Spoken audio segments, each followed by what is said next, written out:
Hi hello ನಮಸ್ತೆ ಎಲ್ಲರಿಗೂ S S media ಚಾನಲಿನ ಮತ್ತೊಂದು ವಿಡಿಯೋಗೆ ಸ್ವಾಗತ ಸುಸ್ವಾಗತ. ಸ್ನೇಹಿತರೆ, ಎಲ್ಲರೂ ಹೇಗಿದ್ದೀರಾ? ಎಲ್ಲರೂ ಚೆನ್ನಾಗಿದ್ದೀರಾ ಅಂದ್ಕೊಂಡಿದ್ದೀನಿ. ನಾನು ಕೂಡ ತುಂಬಾ ಚೆನ್ನಾಗಿದ್ದೀನಿ. ಎಲ್ಲರೂ ಚೆನ್ನಾಗಿದ್ದೀರಾ ಅಂದ್ಕೊಂಡು ಭಾವಿಸ್ಕೊಂಡು ಇವತ್ತಿನ ಒಂದು ವಿಡಿಯೋನ ಶುರು ಮಾಡಿಬಿಡೋಣ. ಇವತ್ತಿನ ಒಂದು ವಿಡಿಯೋದಲ್ಲಿ ಶನಿ ಬಲದಿಂದ ಸ್ನೇಹಿತರೆ, ಅಂದರೆ ಗ್ರಹಗಳ ಸಂಚಾರದಿಂದ, ಗ್ರಹಗಳ ಸ್ಥಾನ ಬದಲಾವಣೆಯಿಂದ ಸಾಕಷ್ಟು ಬದಲಾವಣೆಯನ್ನು ನೋಡಲಿದ್ದೀರಿ. ತುಲಾರಾಶಿಯವರಿಗೆ ಶನಿ ಸಂಚಾರದಿಂದ ಸಾಕಷ್ಟು ಅದೃಷ್ಟದ ಫಲಗಳನ್ನು ಗಳಿಸಲಿದ್ದೀರಿ. ಯಾವುದರ ಬಗ್ಗೆ ಎಚ್ಚರಿಕೆ ವಹಿಸಬೇಕು ಅನ್ನೋದನ್ನು ಕೂಡ ಕಂಪ್ಲೀಟ್ ಆಗಿ ಇದೇ ವಿಡಿಯೋದಲ್ಲಿ ತಿಳಿಸ್ಕೊಡ್ತೀನಿ. ಇದನ್ನೆಲ್ಲ ತಿಳ್ಕೋಬೇಕು, ಸಣ್ಣ ಪುಟ್ಟ ಪರಿಹಾರಗಳನ್ನು ಫಾಲೋ ಅಪ್ ಮಾಡಬೇಕು ಅಂದರೆ ಎಲ್ಲೂ ಕೂಡ ವಿಡಿಯೋನ ಸ್ಕಿಪ್ ಮಾಡಬಾರ್ದು. ಅಂದರೆ ವಿಡಿಯೋನ ಕಟ್ ಮಾಡಿ ಓಡಿಸ್ಕೊಂಡು ಹೋಗಿ ನೋಡಿದ್ರೆ ಫುಲ್ ಇನ್ಫಾರ್ಮೇಷನ್ ಅರ್ಥ ಆಗಲ್ಲ ಸ್ನೇಹಿತರೆ. ಸೊ ಹಾಗಾಗಿ ಎಲ್ಲ ವಿಡಿಯೋದಲ್ಲೂ ತಿಳಿಸ್ತಾ ಇರ್ತೀನಿ. ಮೊದಲಿಂದ ಕೊನೆ ತನಕ ವಿಡಿಯೋನ ವಾಚ್ ಮಾಡಿ. ವಿಡಿಯೋದಲ್ಲಿ ಒಳ್ಳೆ ಮಾಹಿತಿ ಸಿಕ್ಕಿದ್ದಲ್ಲಿ ತಪ್ಪದೆ ವಿಡಿಯೋಗೊಂದು ಲೈಕ್ ಕೊಟ್ಟು ಇನ್ನೂ ನನ್ನ ಚಾನಲ್ನ ಸಬ್ಸ್ಕ್ರೈಬ್ ಮಾಡ್ಕೊಳ್ತಾನೆ ನೋಡ್ತಿದ್ರೆ SPS ಮೀಡಿಯಾಗೆ ಸಬ್ಸ್ಕ್ರೈಬ್ ಆಗಿ ನಿಮ್ಮ ಅಭಿಪ್ರಾಯಗಳನ್ನು ಕಮೆಂಟ್ ಬಾಕ್ಸಲ್ಲಿ ತಿಳಿಸಬಹುದು. ಯಾರೆಲ್ಲ ಸಬ್ಸ್ಕ್ರೈಬ್ ಮಾಡಿಕೊಂಡು ಪ್ರತಿನಿತ್ಯ ವಿಡಿಯೋ ವಾಚ್ ಮಾಡ್ತಿದ್ದೀರಾ ಅಂಥವರಿಗೆ ಥ್ಯಾಂಕ್ ಯು ಸೋ ಮಚ್ ಅಂತ ಹೇಳ್ತಾ ವಿಡಿಯೋದ ಕಡೆ ಗಮನ ಕೊಡ್ತಾ ಹೋಗೋಣ.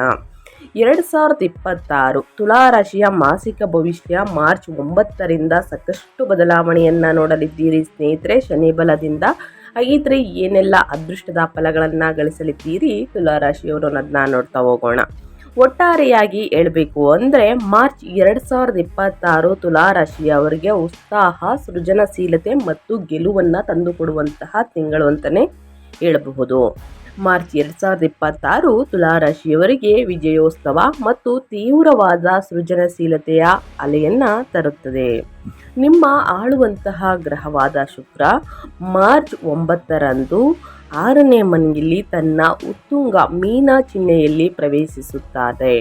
ಇದು ಅಪರೂಪದ ಮತ್ತು ಶಕ್ತಿಯುತ ಸ್ಥಾನವಾಗಿದ್ದು ಇದು ನಿಮಗೆ ಅಡೆತಡೆಗಳನ್ನು ಜಯಿಸಲು ಅನುವು ಮಾಡಿಕೊಡುತ್ತದೆ.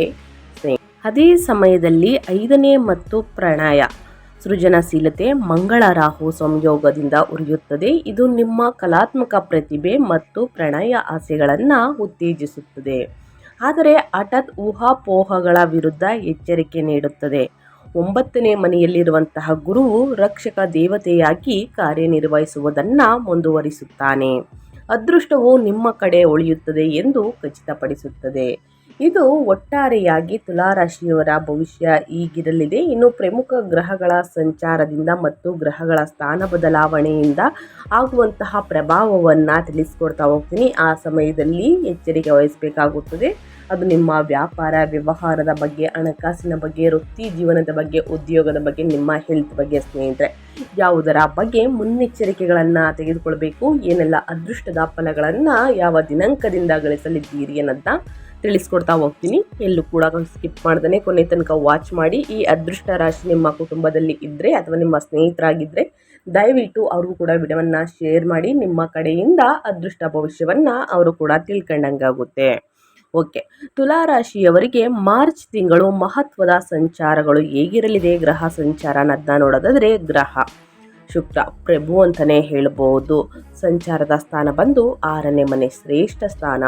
ಇದು ಯಾವ ರೀತಿ ಪ್ರಭಾವವನ್ನು ಬೀರಲಿದೆ ಅಂದರೆ ಪ್ರತಿಸ್ಪರ್ಧಿಗಳ ಸೇವೆ ಮತ್ತು ಸಾಕು ಪ್ರಾಣಿಗಳ ಮೇಲೆ ಜಯ. ಇನ್ನು ಮಂಗಳ ಗ್ರಹ 5ನೇ ಮನೆಯಲ್ಲಿ ಕುಂಭದಲ್ಲಿ ಸಂಚಾರವನ್ನು ಮಾಡಲಿದೆ.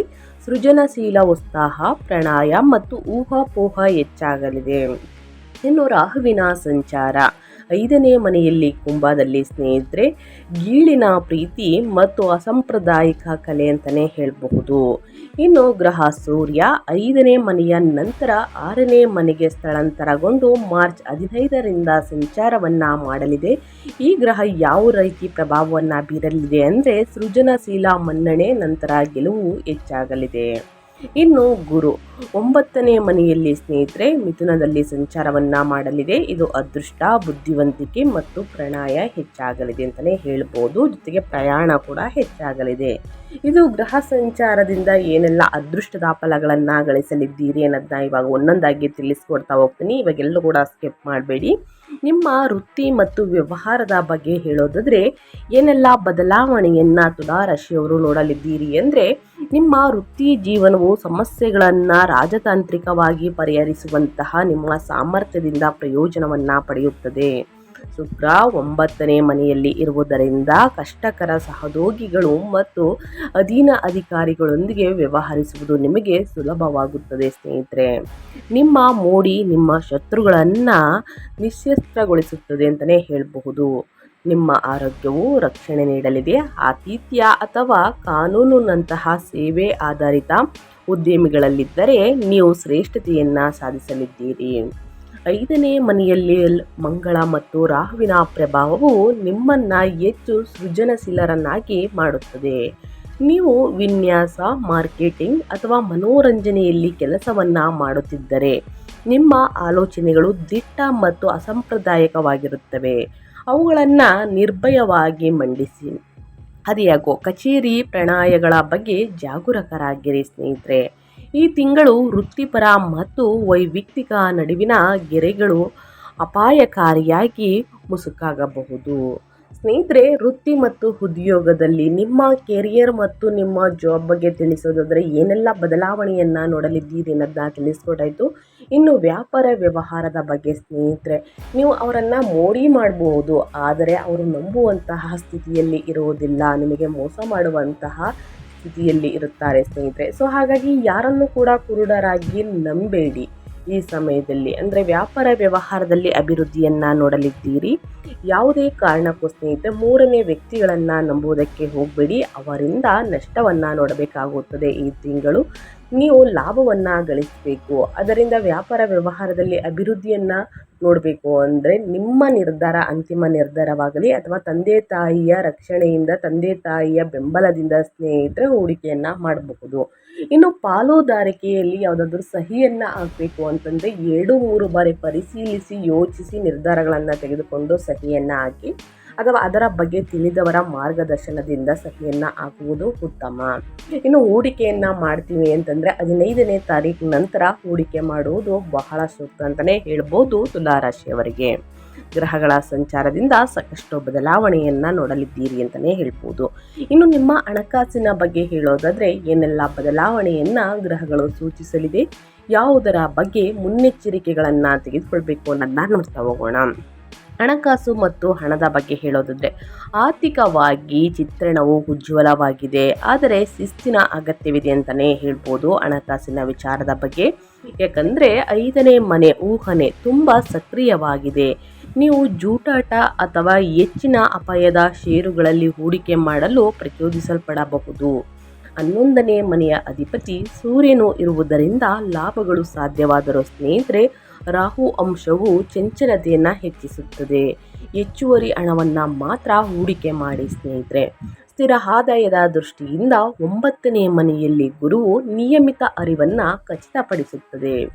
6ನೇ ಮನೆಯಲ್ಲಿ ಉಚ್ಚ ಸ್ಥಾನದಲ್ಲಿರುವಂತಹ ಶುಕ್ರನು ನಿಮ್ಮ ದೈನಂದಿನ ಜೀವನಕ್ಕಾಗಿ ಅಂದರೆ ಉತ್ತಮ ಕಾರು ಅಥವಾ ಕಚೇರಿ ನವೀಕರಣದಂತಹ ಐಷಾರಾಮಿ ವಸ್ತುಗಳಿಗೆ ಅಥವಾ ನಿಮ್ಮ ಆರೋಗ್ಯ ಅಥವಾ ಯೋಗಕ್ಷೇಮಕ್ಕಾಗಿ ಹಣವನ್ನು ಖರ್ಚು ಮಾಡಬಹುದು ಎಂದು ಸೂಚಿಸುತ್ತದೆ.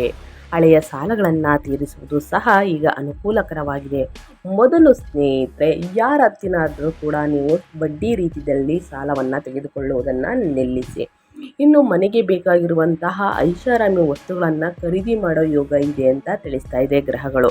ನಿಮ್ಮ ಆರೋಗ್ಯ ಮತ್ತು ಯೋಗಕ್ಷೇಮಕ್ಕಾಗಿ ಸ್ನೇಹಿತರೆ ಹಣ ವ್ಯಯವಾಗಲಿದೆ. ಉತ್ತಮ ಕಾರನ್ನು ಖರೀದಿ ಮಾಡೋ ಕನಸು ನನಸಾಗಲಿದೆ ಅಂತಲೇ ಹೇಳಬಹುದು. ಆಸ್ತಿ ಮಾಡಬೇಕು ಅಂತಂದರೆ ಸ್ನೇಹಿತರೆ ಯೋಚಿಸಿ ನಿರ್ಧಾರಗಳನ್ನು ತೆಗೆದುಕೊಳ್ಳಿ.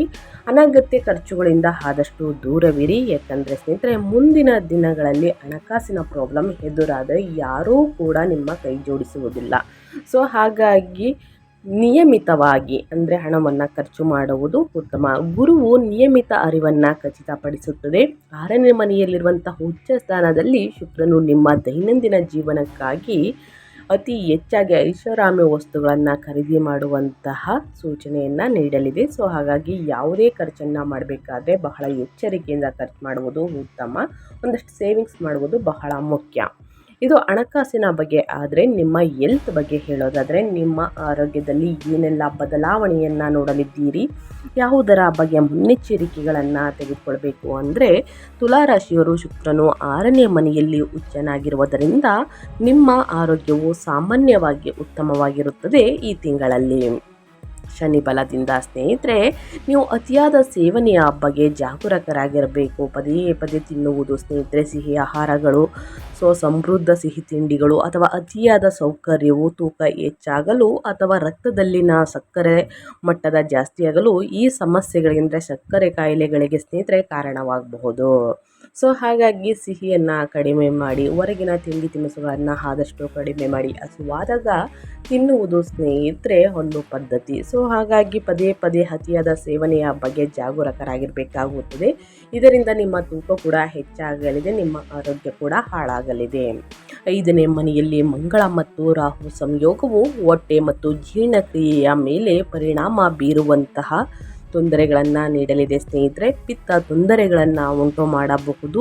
ನೀವು ಮಸಾಲೆಯುಕ್ತ ಆಹಾರವನ್ನು ಸೇವಿಸಿದರೆ ಅಮ್ಲೀಯತೆ ಅಥವಾ ಎದೆಯುರಿ ಸಾಧ್ಯವಾಗಬಹುದು, ಅಸಿಡಿಟಿ ಜಾಸ್ತಿ ಆಗಬಹುದು. 5ನೇ ಮನೆಯು ಸಂತತಿಯ ಮೇಲೆ ಆಳ್ವಿಕೆ ನಡೆಸುವುದರಿಂದ ಗರ್ಭಿಣಿಯರು ಹೆಚ್ಚಿನ ಜಾಗರೂಕರಾಗಿರಬೇಕು ಸ್ನೇಹಿತರೆ, ಮತ್ತು ಒತ್ತಡವನ್ನು ತಪ್ಪಿಸಬೇಕು. ಅತಿಯಾದ ಒತ್ತಡದಿಂದ ನಿಮ್ಮ ಆರೋಗ್ಯ ಹಾಳಾಗಲಿದೆ. ವಿಶ್ರಾಂತಿಯಂತೂ ಬೇಕೇ ಬೇಕು ಸ್ನೇಹಿತರೆ. ಇನ್ನು ವಾಹನವನ್ನು ಚಾಲನೆ ಮಾಡಬೇಕಾದ್ರೂ ಕೂಡ ಅತಿಯಾದ ವೇಗ ಒಳಿತಲ್ಲ, ಯಾಕಂದರೆ ಸಣ್ಣ ಪುಟ್ಟ ಅಪಘಾತಗಳನ್ನು ಗ್ರಹಗಳು ಸೂಚಿಸುತ್ತಿದೆ. ಅದರ ಬಗ್ಗೆ ಒಂದು ಎಚ್ಚರಿಕೆ ವಹಿಸುವುದು ಉತ್ತಮ. ನಿಮ್ಮ ಆರೋಗ್ಯದ ಬಗ್ಗೆ ನಿಮಗೆ ಕಾಳಜಿ ಇರಬೇಕು. ಪ್ರತಿದಿನ ನೀವು ತಿನ್ನುವಂಥ ಆಹಾರ ಪದ್ಧತಿಯನ್ನು ಸರಿಪಡಿಸಿಕೊಳ್ಳಿ. ಜೊತೆಗೆ ವಾಕಿಂಗ್, ಯೋಗವನ್ನು ಮಾಡುವುದು, ಮೆಡಿಟೇಷನನ್ನು ಮಾಡುವುದು, ಪ್ರಾಣಾಯಾಮವನ್ನು ಮಾಡುವುದು ಉತ್ತಮವಾಗಿರುತ್ತದೆ.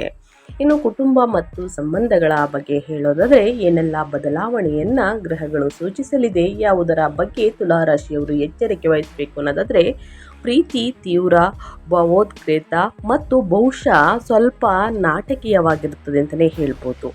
5ನೇ ಮನೆಯಲ್ಲಿ ಮಂಗಳ ಮತ್ತು ರಾಹು ಗೀಳಿನ ಭಾವನೆಗಳನ್ನು ಸ್ನೇಹಿತರೆ ಅಥವಾ ಬಿರುಗಾಳಿಯ ಪ್ರಣಯವನ್ನು ಪ್ರಚೋದಿಸಬಹುದು. ನಿಮ್ಮ ಸಾಮಾನ್ಯ ಪ್ರಕಾರಕ್ಕಿಂತ ವಿಭಿನ್ನವಾದ ಯಾರನ್ನಾದರೂ ಸ್ನೇಹಿತರೆ ನೀವು ಆಕರ್ಷಿಸಬಹುದು. ಉತ್ಸಾಹವನ್ನು ಆನಂದಿಸಿ, ಆದರೆ ಬದ್ಧತೆಗೆ ಆತುರ ಪಡಬೇಡಿ. ವಿವಾಹಿತ ದಂಪತಿಗಳಿಗೆ ಮಕ್ಕಳೇ ಪ್ರಮುಖ ಗಮನ ಅಂತಲೇ ಹೇಳ್ಬೋದು. ನೀವು ಅವರ ನಡವಳಿಕೆ ಮತ್ತು ಆರೋಗ್ಯದ ಬಗ್ಗೆ ಎಚ್ಚರಿಕೆ ವಹಿಸಬೇಕು, ಚಿಂತೆ ಮಾಡಬೇಕಾಗುತ್ತದೆ. ಮಂಗಳ ಗ್ರಹದ ಪ್ರಭಾವದಿಂದ ಮಕ್ಕಳ ಆರೋಗ್ಯದ ಮೇಲೆ ಸಾಕಷ್ಟು ಪ್ರಭಾವ ಬೀರುವುದರಿಂದ ಸ್ನೇಹಿತರೆ ಅವರ ಬಗ್ಗೆ ನಿಮಗೆ ಚಿಂತೆ ಹೆಚ್ಚಾಗಬಹುದು. ಅದಿಯಾಗೋ 5ನೇ ಮನೆಯ ಗುರುವಿನ ಅಂಶವು ರಕ್ಷಣೆ ಮತ್ತು ಬುದ್ಧಿವಂತಿಕೆಯನ್ನು ಒದಗಿಸುತ್ತದೆ. ಅವರನ್ನು ಪರಿಣಾಮಕಾರಿಯಾಗಿ ಮಾರ್ಗದರ್ಶನವನ್ನು ಮಾಡಲು ನಿಮಗೆ ಸಹಾಯವನ್ನು ಮಾಡುತ್ತದೆ ಅಂತಲೇ ಹೇಳ್ಬೋದು. ಅಷ್ಟೇನು ಭಯಪಡುವಂತಹ ಅವಶ್ಯಕತೆ ಇಲ್ಲ. ಅವರ ಆರೋಗ್ಯದ ಬಗ್ಗೆ ಸ್ವಲ್ಪ ಎಚ್ಚರಿಕೆ ವಹಿಸಿ, ಇನ್ನು ಅವರ ನಡವಳಿಕೆ ಬಗ್ಗೆ ಸ್ವಲ್ಪ ಎಚ್ಚರಿಕೆ ವಹಿಸಿ ಸ್ನೇಹಿತರೆ, ಗಮನವನ್ನು ಕೊಡುವುದು ಉತ್ತಮ. ಇನ್ನು ಮನೆಯಲ್ಲಿ ಶುಭ ಕಾರ್ಯ ನಡೆಯಲಿದೆ. ಅವಿವಾಹಿತರಿಗೆ ವಿವಾಹ ಪ್ರಸ್ತಾಪಗಳು ಬರಬಹುದು. ಇನ್ನು ಅದೇ ರೀತಿ ಯಾರಿಗೆ ಮಕ್ಕಳಿಲ್ಲ ಅಂಥವರಿಗೆ ಹೊಸದಾಗಿ ಮದುವೆ ಆಗಿರುವಂಥ ನವಜೋಡಿಗಳಿಗೆ ಸ್ನೇಹಿತರೆ ಸಂತಾನ ಪ್ರಾಪ್ತಿಯ ವಾರ್ತೆ ಬರಬಹುದು. ಇದು ಶುಭ ವಾರ್ತೆ ಅಂತಲೇ ಹೇಳಬಹುದು. ಇನ್ನು ತುಂಬ ವರ್ಷದಿಂದ ಮದುವೆ ಆಗಿರ್ತೀರಾ, ಮಕ್ಕಳಿಲ್ಲ ಅನ್ನೋ ಚಿಂತೆ ಪಡ್ತಾ ಇರ್ತೀರ ಸ್ನೇಹಿತರೆ, ಅಂಥವರಿಗೂ ಕೂಡ ಸಂತಾನ ಭಾಗ್ಯ ಇದೆ. ಮನೆಯಲ್ಲಿ ಒಂದು ಶುಭ ಕಾರ್ಯ ನಡೆಯಲಿದೆ. ಇನ್ನು ಮನೆಯಲ್ಲಿ ಸಣ್ಣ ಪುಟ್ಟ ವಾದ ವಿವಾದಗಳು ಬಂದಿದ್ದಲ್ಲಿ ಆದಷ್ಟು ಮೌನವಾಗಿ ಉತ್ತರ ಕೊಡುವುದು ಉತ್ತಮವಾಗಿರುತ್ತದೆ ಈ ತಿಂಗಳಲ್ಲಿ. ಇನ್ನು ಅದೇ ರೀತಿ ವಿದ್ಯಾಭ್ಯಾಸದ ಬಗ್ಗೆ ಹೇಳೋದಾದರೆ ತುಲಾರಾಶಿಯ ವಿದ್ಯಾರ್ಥಿಗಳು ಏನೆಲ್ಲ ಫಲಿತಾಂಶವನ್ನು ಗಳಿಸಲಿದ್ದೀರಿ, ಯಾವುದರ ಬಗ್ಗೆ ಮುನ್ನೆಚ್ಚರಿಕೆಗಳನ್ನು ತೆಗೆದುಕೊಳ್ಳಬೇಕು ಅನ್ನೋದನ್ನ ನೋಡ್ತಾ ಹೋಗೋಣ. ವಿದ್ಯಾರ್ಥಿಗಳಿಗೆ ಈ ತಿಂಗಳು ಸ್ನೇಹಿತರೆ ಪ್ರತಿಭೆ ಮತ್ತು ವ್ಯಾಕುಲತೆಯ ಮಿಶ್ರಣವನ್ನು ಹೊಂದಿರುತ್ತಾರೆ. 5ನೇ ಮನೆಯ ಚಟುವಟಿಕೆಯು ತೀಕ್ಷ್ಣವಾದ ಬುದ್ಧಿವಂತಿಕೆ ಮತ್ತು ಸೃಜನಶೀಲತೆಯನ್ನು ನೀಡುತ್ತದೆ. ನೀವು ಚರ್ಚೆಗಳು, ಕಲೆಗಳು ಮತ್ತು ಸ್ಪರ್ಧಾತ್ಮಕ ಪರೀಕ್ಷೆಗಳಲ್ಲಿ ಉತ್ತಮವಾಗಿ ಕಾರ್ಯನಿರ್ವಹಿಸುತ್ತೀರಿ. ಅದಿಯಾಗೋ ರಾಹು ದಿನನಿತ್ಯದ ಅಧ್ಯಯನದ ಮೇಲೆ ಗಮನ ಕೊರತೆಯನ್ನು ಉಂಟು ಮಾಡಬಹುದು. ನೀವು ಹಗಲುಗನಸು ಕಾಣಲಿದ್ದೀರಿ ಸ್ನೇಹಿತರೆ, ಅಥವಾ ಹವ್ಯಾಸಗಳಲ್ಲಿ ಹೆಚ್ಚು ಸಮಯವನ್ನು ಕಳೆಯಲಿದ್ದೀರಿ. ನಿಮ್ಮ ಅಧ್ಯಯನದ ವೇಳಾಪಟ್ಟಿಯನ್ನು ಅನುಸರಿಸಲು ಶನಿಯು ಶಿಸ್ತನ್ನು 6ನೇ ಮನೆಯಲ್ಲಿ ಬಳಸಿ ಎಂದು ತಿಳಿಸ್ತಾ ಇದೆ. ಶನಿ ಬಲದಿಂದ ಸ್ನೇಹಿತರೆ ನೀವು ಒಂದು ವೇಳಾಪಟ್ಟಿಯನ್ನು ರಚಿಸಿ ಪ್ರತಿದಿನ ಆ ಸಮಯಕ್ಕೆ ಕೂತು ಅಧ್ಯಯನವನ್ನು ಮಾಡಿ ಎಂದು ಗ್ರಹ ಸೂಚಿಸುತ್ತಿದೆ. ಹಾಗಾಗಿ ಪ್ರತಿದಿನ ದಿನನಿತ್ಯದ ಸಮಯವನ್ನು ನೀವು ವೇಸ್ಟ್ ಮಾಡೋಕ್ಕೆ ಹೋಗಬೇಡಿ. ಅಧ್ಯಯನದ ಮೇಲೆ ಕೇಂದ್ರೀಕರಿಸಿ, ಯಾಕಂದರೆ ಅಧ್ಯಯನದ ಮೇಲೆ ಗಮನ ಕೊರತೆಯನ್ನು ಉಂಟು ಮಾಡಬಹುದು ನಿಮಗೆ. ಏಕಾಗ್ರತೆ ಕಡಿಮೆ ಆಗಬಹುದು, ಆಸಕ್ತಿ ಕಡಿಮೆ ಆಗ್ಬೋದು. ಪ್ರತಿದಿನ ಹನುಮಾನ್ ಚಾಲಿಸವನ್ನು ಓದಿ. ಹನುಮಾನ್ ಚಾಲಿಸವನ್ನು ಓದುವುದರಿಂದ ಆಸಕ್ತಿ, ಏಕಾಗ್ರತೆ ಹೆಚ್ಚಾಗಲಿದೆ. ಭಯ ನಿರ್ಭಯವೆಲ್ಲ ಹೋಗಲಾಡಿಸಲಾಗುತ್ತದೆ. ಸೊ ಹಾಗಾಗಿ ಒಂದು ವೇಳಾಪಟ್ಟಿಯನ್ನು ಅನುಸರಿಸಲು ಶನಿ ಶಿಸ್ತನ್ನು ಗಮನಿಸಲು ತಿಳಿಸ್ತಾ ಇದೆ ಅಂತಲೇ ಹೇಳ್ಬೋದು. 6ನೇ ಮನೆಯಲ್ಲಿರುವಂತಹ ಶನಿ. ಸೊ ಹಾಗಾಗಿ ಪ್ರತಿದಿನ ಒಂದು ವೇಳಾಪಟ್ಟಿಯನ್ನು ರಚಿಸಿ ಸರಿಯಾದ ಸಮಯಕ್ಕೆ ಕೂತು ಅಧ್ಯಯನವನ್ನು ಮಾಡಿ ತುಲಾರಾಶಿಯವರು ಅಂತ ಹೇಳ್ತಾ, ಈ ತಿಂಗಳಲ್ಲಿ ಬರುವಂತಹ ಕಷ್ಟಗಳಿಗೆ, ಸಮಸ್ಯೆಗಳಿಗೆ, ಅಡಚಣೆಗಳಿಗೆ ಈ ಪರಿಹಾರಗಳನ್ನು ಅನುಸರಿಸುವುದು ಉತ್ತಮ. ವ್ಯಾಪಾರ ವ್ಯವಹಾರದಲ್ಲಿ ನಿಮ್ಮ ಆರೋಗ್ಯದಲ್ಲಿ ಸ್ನೇಹಿತರೆ ಏನಾದರೂ ಬದಲಾವಣೆ ಇದ್ದರೆ ಅದಕ್ಕೆ ಅನುಸಾರವಾಗಿ ಒಂದಷ್ಟು ಪರಿಹಾರವನ್ನು ತಿಳಿಸ್ಕೊಡ್ತೀನಿ. ಆದಷ್ಟು ಸರಳ ಪರಿಹಾರ. ಈ ಪರಿಹಾರವನ್ನು ಅನುಸರಿಸುವುದರಿಂದ ಕಷ್ಟಗಳು, ಸಮಸ್ಯೆಗಳು ಕ್ರಮೇಣವಾಗಿ ಕಡಿಮೆಯಾಗಲಿದೆ.